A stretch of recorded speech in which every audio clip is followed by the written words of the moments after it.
Now we take a different angle of the solution. Reordering. Now you see your fifth instruction is pretty much independent, right? It is not depending on anything.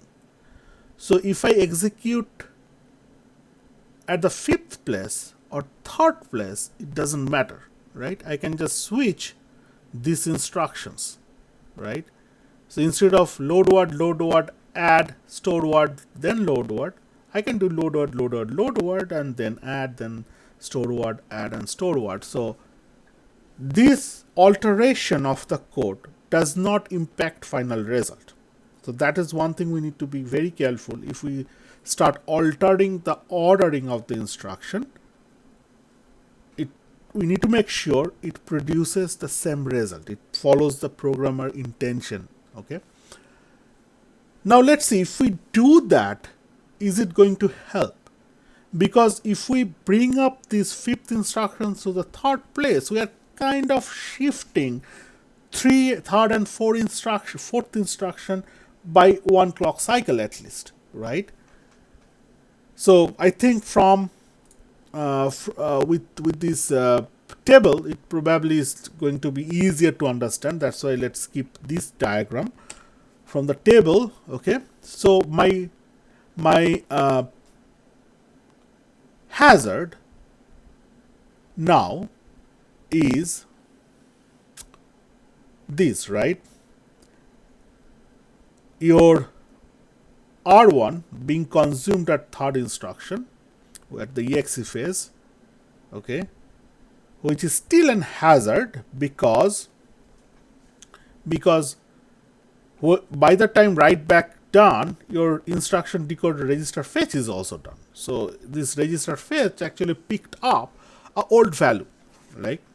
So you still have that data hazard. So you still need to have this dependency, and then 2 and 3 still have that hazard because it's now further it is even further away right back stage with compared to instruction 1. So data hazard is still there, and you write back from this fifth instruction, which is used on the sixth instruction, right?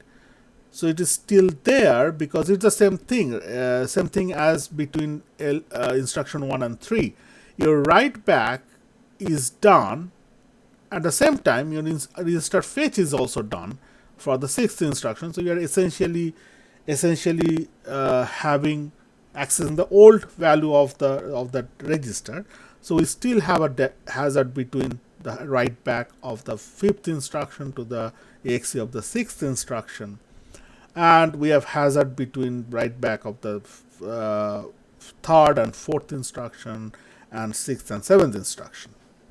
However, now you see, if you now analyze the data producer and consumer point of view, so we write down all the stages and dependencies and what kind of hazard are present between them, then you see that if you look at the producer and consumer relation, all of this hazard can be now resolved with a forwarding, with a data forwarding, without any stall. So having stall the pipeline will definitely affect your performance, right? So for example, in this previous resolutions where we had stall, we definitely had had 1 and 2 extra clock, right? So it actually needed 13 clock cycle, and whereas this guy need, with reordering, we need only 11 cycles. So 2 cycle is saved there. So we need to avoid stall as much as possible because they will affect your performance. This is just for 7 instruction. You are running possibly 1 million, right? Even imagine this 7 line, and it is probably a block code of a while loop, which looped for 1 million times. So you are compared to this solution, the previous solution is going to include 2 million clock cycle, extra clock cycle for that loop, right? So that's why we need to avoid stall as much as possible. Okay, so we first resort to the data forwarding. Let's see if there is data forward available, and if there is still stall, then we look for if we can successfully reorder some of the instruction that can help me to eliminate the stall. Now, your natural next question comes here is, who is going to do this reorder? It's a compiler job. Remember, each compiler, whether you say Java or C++, C, etc., it has different level of optimization.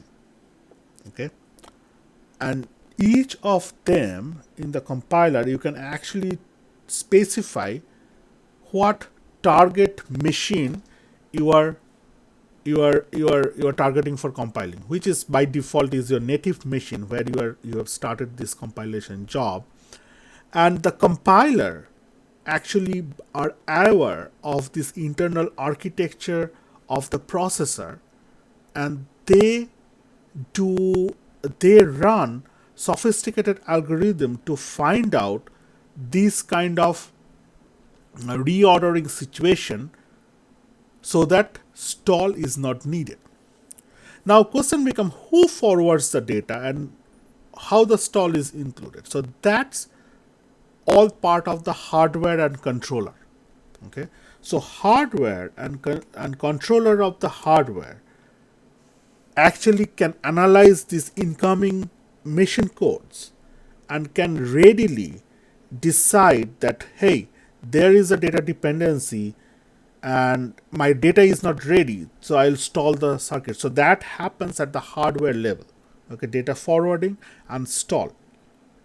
But this reordering is done at the software compiler level. Okay, so at a different optimization, I think it is like highest optimization does this kind of thing. Of course, it will reduce down your compilation speed, but nowadays compilers are really smart and really fast, and you don't feel a difference basically from no optimization to highest level of optimization. But yes, compiler actually knows what's the internal of the target hardware architecture and exploit different scenarios. This is the probably simplest processor, simplest scenario I'm talking of, but they can exploit complex architecture as well and try to do whatever can be done at that compilation level. So with this reordering now, we can show what are the reordered situation and how we can forward the data.